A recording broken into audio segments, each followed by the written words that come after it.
Dr. Avi, I mean, me as a psychotherapist, I have observed and I have seen a lot of people, they resist new ideas because new idea is something that threatens their established belief. And I have seen that, with the science and scientific domain also, they too, face that tension.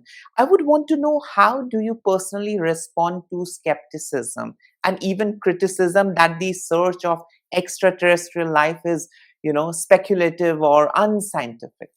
Yeah, it's a very interesting question, because when I wrote the first paper about Oumuamua, that was my first deviation from the beaten path, suggesting that it may be technological. The paper was accepted for publication within 3 days. And the referee said, that's a great idea, because we know that this object is flat. Maybe it's pushed by reflecting sunlight. Then the media started going crazy. A few days later, I had a television crew at my front door. I was on the way to Germany for a conference, and they asked, we have just one question: are we alone? And there was a huge. When I arrived in Germany, there were like 25 reporters that wanted to speak with me. They put all of them in one room, and an Italian reporter shouted from the back of the room, "Do you think that you are Galileo? That that you are discovering something really fundamental?" And then, as soon as I got all this attention, and CNN, for example, interviewed me on Michael Smerconish, and they cited verbatim what I said in the paper. Like, that never happens in astronomy. Nobody cares about papers, citing a specific sentence on a very popular television broadcast. And so I got a lot of attention, and then I started seeing my colleagues responding negatively and starting to say, no, it's just a rock of a type that we've never seen before. No, you should not speak to the public about it. And then it intensified. This scrutiny intensified, and I started getting personal attacks. And then when I wrote my book, I immediately was attacked as if you are doing it in order to sell the book. But that was not at all the case, because I wrote all these papers before the book, and what are they talking about?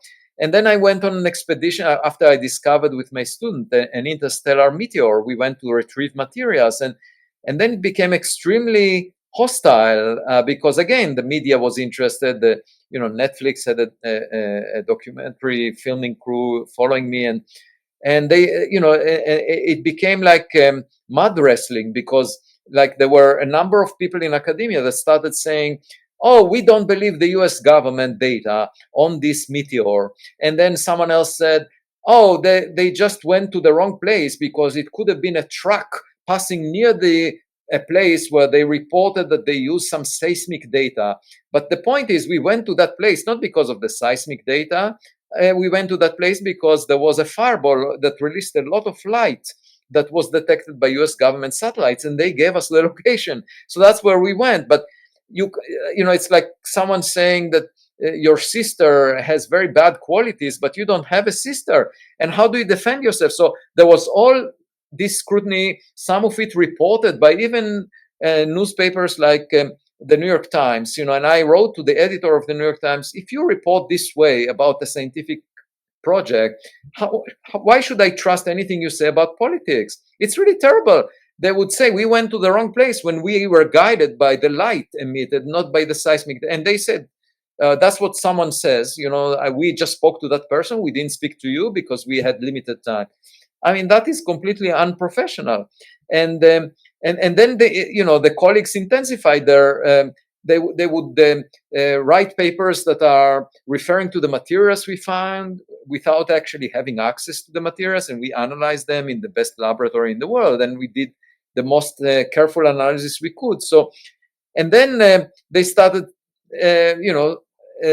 talking to reporters and saying making negative statements about me, about the colleagues I work with. They were discouraging young people from working on this, which is really terrible. That's the worst you can do, because what happens is that, it's the young people are afraid of innovating. They're afraid of saying anything that goes against what these people are saying, just because they will be attacked. And if they need some, to apply for positions, they would not take that risk. So it has a very negative implication to what happens in research more broadly, because if everyone goes along the same path, also the chance of failing is affecting everyone. We don't know.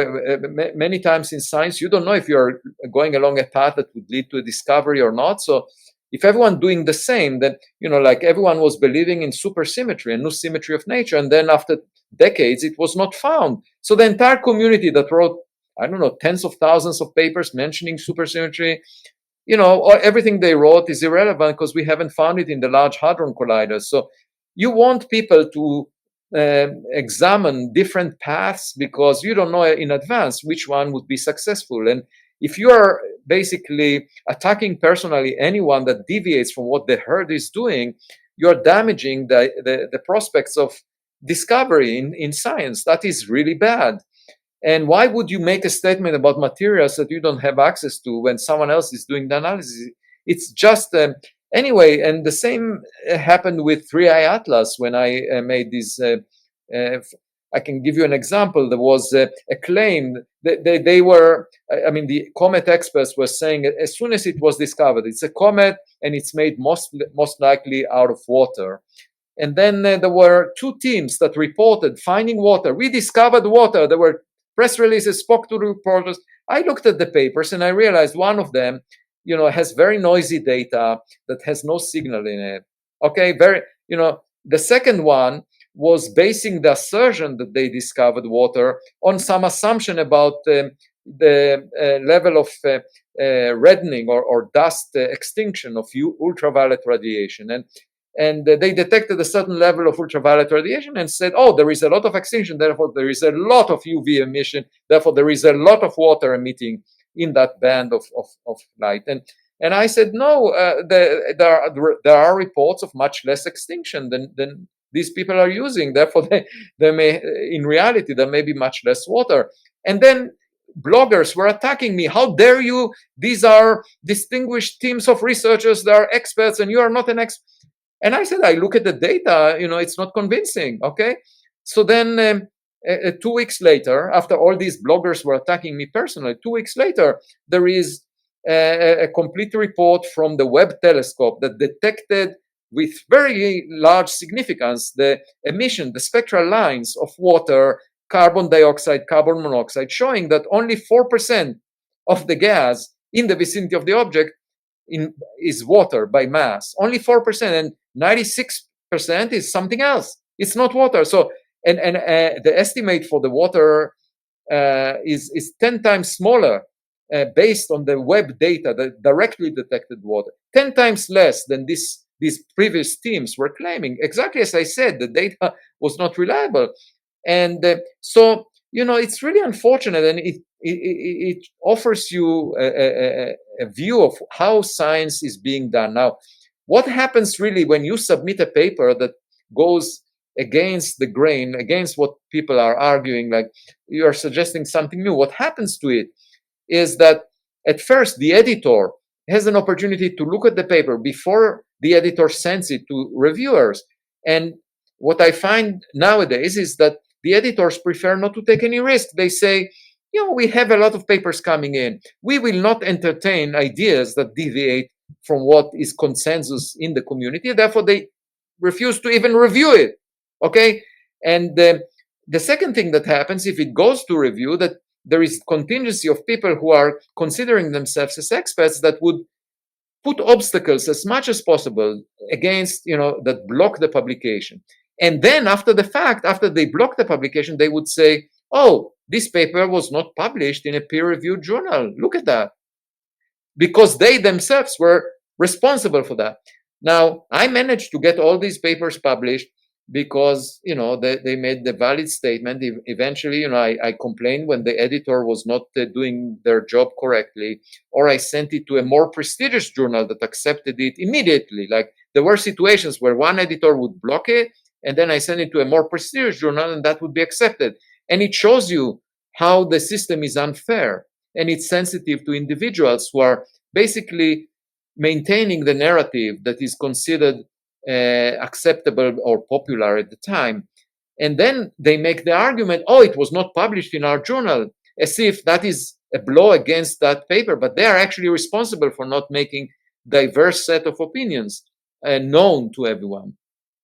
Mhm. So anyway, that is a very unfortunate situation in academia right now, and we all know about mistakes that were made in the by scientists even during the COVID pandemic and other. So science is work in progress. It's done by iterations, and it should be open to diverse set of opinions. And unfortunately, that's not the case. Now, the whole idea of tenure in academia was invented in order to allow people job security so they can explore ideas that are different than the conventional ideas. And why is it so much heresy to imagine that objects entering the solar system that look strange, we should consider the possibility they might be technological. And the reason is simple. Even if you assign a very small probability for that, the implications for humanity could be huge. And it's the same argument as Blaise Pascal, the philosopher, made about God. Blaise Pascal said, we cannot ignore the notion of God. Why? Because even if you think that it's very unlikely to exist, the implications for your life could be tremendous if God exists. So therefore, let's discuss it. And the same, that is a well-known principle in the intelligence agencies, because they have to consider black swan events. What does it mean? It means that if you think that it's very unlikely that the Hamas will have an attack on Israeli civilians, and the intelligence agencies say this is not a viable solution, we know that the Hamas will not do it, then what happens is an event like October 7th, where a lot of people died as a result on both sides. And this could have been prevented if only the intelligence agencies in Israel that had the information coming to their desk were contemplating or imagining the scenario where there would be an attack. They did not imagine such a scenario, and therefore they said it will never happen, and therefore they dismissed data. So that is extremely important in the context of intelligence. You have to consider events that are low probability but high impact. And the intelligence agencies are fully aware, especially now after October 7th, they will never make such a mistake again. They will try to look at the data from different directions and figure. So I say, well, if that happens in very low probability events here on Earth, why not consider objects that look anomalous? Why not entertain the possibility that they could be black swan events? Why is that heresy? That should be part of the practice where we are trying to get as much data as possible. That's scientific practice, as much data as possible, because we are curious and we wonder whether it might be something other than a rock that we've never seen before.